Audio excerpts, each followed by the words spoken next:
এক জঙ্গলে একটি ঘরে এক ডাইনি বাস করত।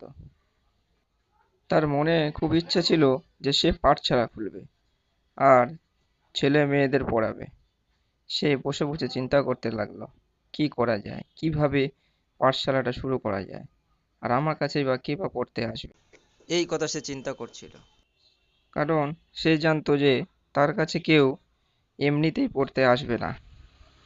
সে পায়চারি করছিল আর চিন্তা করছিল যে কি করা যায়, কিভাবে আমার পাঠশালার ছেলে মেয়েকে আনা যায়।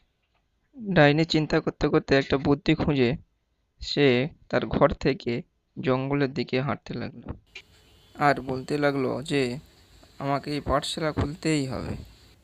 তারপর ডাইনি রাতের বেলা গ্রামের ছেলেমেয়েদেরকে তুলে আনতো, আর দিনের পর দিন একজন একজন করে গ্রাম থেকে অনেক ছেলে মেয়ে গায়েব হতে থাকলো।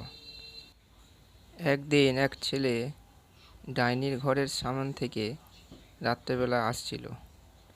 হঠাৎ সেই ঘর পার হতেই ডাইনি তাকে ধরে ফেলল আর তাকে ধরে আটকে রাখলো তার পাঠশালাতে পড়ানোর জন্য।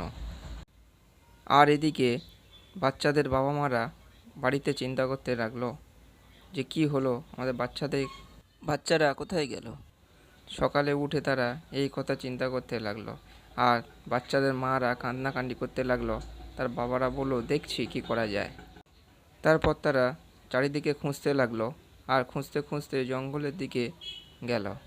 সেখানেও খুঁজতে লাগলো, আর ওদিকে ডাইনি ছেলেমেয়েদের ধরে জোর করে পাঠশালাতে পড়াতে লাগলো।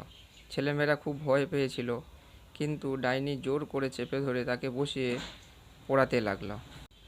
আর বাচ্চাদের ভয় দেখাচ্ছিল যে যে না বই পড়বে তাকে ঘরের মধ্যে আটকে রাখা হবে চিরদিনের জন্য। এই কথা বলে ডাইনি তাদেরকে ভয় দেখাচ্ছিল। তার পরের দিন গ্রামের লোক খবর পেয়ে লাঠি হাতে খুঁজতে খুঁজতে সেই ডাইনির বাড়ির দিকে গেল আর ডাইনিকে তাড়া করলো। ডাইনি সেই সুযোগ নিয়ে জঙ্গল ছেড়ে পালিয়ে গেল। তারপর তার বাচ্চারা তাদের বাবা মার কাছে ফিরে গেল। বাচ্চাদের বাবা মারা তাদেরকে নিয়ে সেই সময় তাদের বাড়িতে ফিরে গেল। বন্ধুরা, ভিডিওটি ভালো লাগলে সাবস্ক্রাইব করে দিন, লাইক করে দিন এবং বেল আইকনে ক্লিক করুন নতুন ভিডিওগুলো পাওয়ার জন্য।